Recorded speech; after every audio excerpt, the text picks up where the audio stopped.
D'abord, il faut reconnaître sincèrement que le président Martin Fayulu est un opposant illégitime. Ça veut dire qu'on ne peut pas comprendre quelqu'un qui a eu un pourcentage électoral comme celui-là, mais qui n'a pas une opinion, non plus une masse autour de lui en dehors de la presse. De deux, il foule et marche même sur la Constitution. La Constitution ne dit pas que lors de l'exercice de son mandat, un président de la République congolaise ne peut pas violer la Constitution. La Constitution non plus ne dit pas que si le président de la République a violé la Constitution, ça signifie qu'il n'aime pas le peuple. Mais il dispose, il y a infraction de haute trahison lorsque le président de la République aura violé intentionnellement la Constitution. Or, il n'y a que le juge du chef de l'État et président de la République qui peut prouver, après sa saisine, l'imputabilité de la volonté du chef de l'État de violer intentionnellement la Constitution. Là, le président Fayulu se substitue au juge du chef de l'État qui est le juge de la Cour constitutionnelle. Première considération. Deuxième considération, il dit, ils ont signé de l'accord, le président Tshisekedi a signé l'accord avec le Rwanda et le côté Kamboka.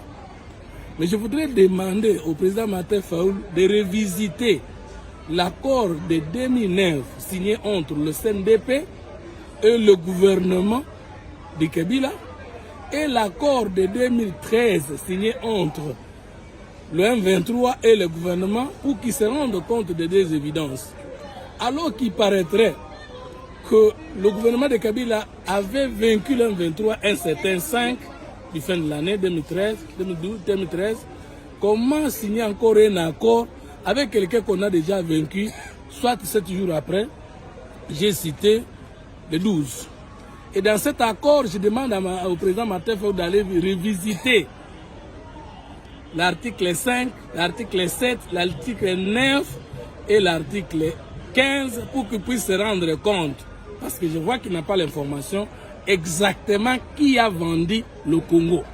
Parce que l'accord qui a fait distraction au Congolais, que le 23 a été vaincu, a créé une zone tampon en République démocratique du Congo entre les différentes nations de la sous-région et ça devait être une zone de développement, mais zone tampon. Maintenant, s'il y a le problème aujourd'hui avec l'M23, c'est que le président Félix Tshisekedi, par contre, ne veut pas endosser cet accord qui consacre la division du Congo, la balkanisation du Congo. Par rapport, Martin Fayulu dit non, c'est une guerre effective qui n'a jamais existé, qui a été créée par le président Tshisekedi pour qu'enfin cette guerre lui produise comme un libérateur. Mais ça veut seulement dire qu'il est convaincu qu'avec la détermination du chef de l'État, avec la mobilisation populaire, avec la loi, le décret loi de programmation militaire, avec le montant alloué à l'armée, soit plus de 1 milliard de dollars du jamais vu pour l'exercice qui va débuter dans quelques mois, le président Martin Fayulu est convaincu que finalement nous allons battre l'ennemi et il fait une fuite en avance en disant c'est une guerre grillée par Tshisekedi pour qu'une fois elle est terminée, qu'on ne reconnaisse pas que c'est Tshisekedi. Or, je suis étonné de voir quelqu'un qui a failli être mon président de la République, mais qui ne sait pas que l'insécurité à l'est du pays n'est pas conjoncturelle, mais structurelle. Qu'est-ce que ça veut dire? Structurel, ça veut dire qu'il y a des décennies où chacun des institutions, chacun des régimes qui se sont succédés n'aura pas bien fait son travail.